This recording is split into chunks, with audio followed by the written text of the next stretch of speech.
liibano waxaan yar baan ku darayaa arrintan dhowr jeer bay soo noqnoqotay dadka Soomaalidana aad bay ugu wareersan yihiin weliba dadka cusub waxaan siinayaa taariikhdii aniga igu soo dhacday 2017 ayaan soo galay kriptada aniga markii ugu horeysay waxaan ahaa half sida hadda bitcoin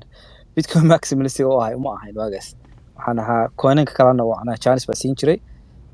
anoo 2017 markaa soo waday waxaa ii soo baxday ilaa 19 in bitcoin ay muhiimada tahay waxaan dhageystay fiidiyoosha ninka la dhaho Andreas fiidiyooshiisa baan dhageystay anigoo marka coinanka kale dhan iska dhaafay baa waxaa soo gashay koronihii 2020gii dhamaadkiisa markii bitcoin soo bilowday inay kor u soo kacdo silent u gadanayay kadib ayaan haddana waxaan bilaabay inaan suuqii lacag kale soo geliyo marka yar ila shaqayn jiray markaas oo aan Soomaali ahayn aan shaqada kale ka wada shaqeyno wuxuu igu yiri intaad bitcoin lacagtaada ku haysanaysid kuwan kale ayaa dhaqso u soconaya ma kuwa kale gelisid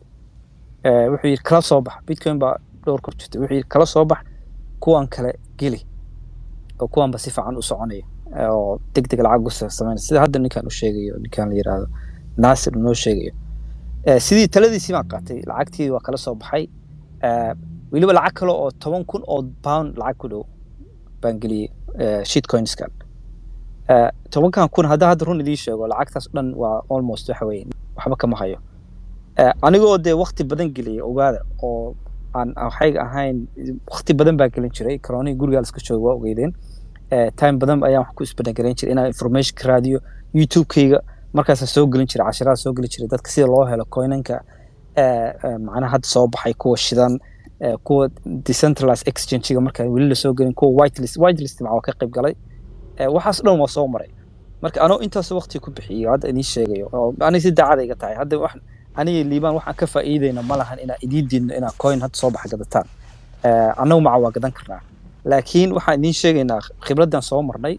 inaydan ku dhicin ase daacad ahaan ayaan idinku sheegaynaa wax kale oo aan faa'iido kale aan ka wadana ma lahan anaga bitcoin kuwa kale nama kala xigaan kaliya waxaan fiirinayna waxa saxsan iyo waxa khaldan ninka marka la dhihi jiray waa shidnaayeen ama way kici karaan ama 10x baa kelaysa ama 100x baa kelaysa intaan geliyay ayaan ku daayay mar aan kala bixi karo way jirtay oo lacag fiican ii marayeen oo 10,000 ka badan wax lacag aad uga badan maraysay jirtay laakiin kala ma bixin qofka suuqan wax u soo gala hadalka anoo soo koobaya wuxuu suuq qofka u soo galaa ma ahan inuu $100 boqol kale ka faa'iido ama $1,000 kun kale ka faa'iido suuqan waxa loo soo galaa inaad shaqada uga baxdid inaad macnaha aad retirement ku noqotid oo aad lacag fiican oo aad gacan qabsi ka qabsan kartid inaad kala baxdid qofku markuu 100 geliyo